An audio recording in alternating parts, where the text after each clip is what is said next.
Project by Hold Music।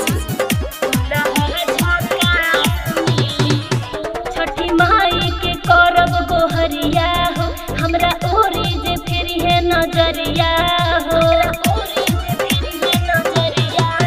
छठी माई के करब गोहरिया हो, हमरा ओरी जे फिर है नजरिया हो।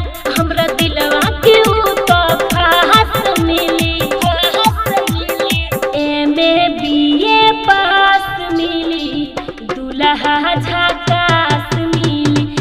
MA BA पास मिली, दूल्हा झकास मिली।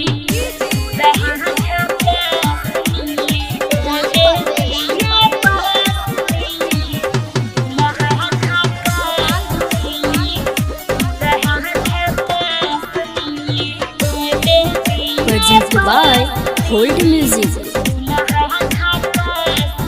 दुश्मन हमर होई इहे च्वाइस दिल के बाटे, सपना को दिहे पूरा इहे च्वाइस हमर बाटे।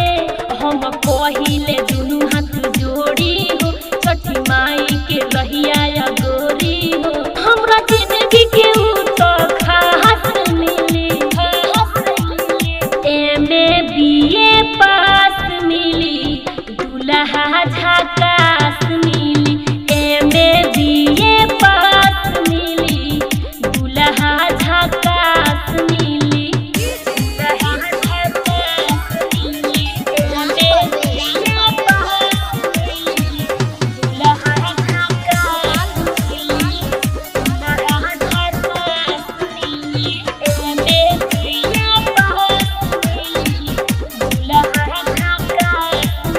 कहेली सविता साचे बतिया तू हमर माना, पूजा पाठ से होला भलाई, ऐसे ना बतिया टाला।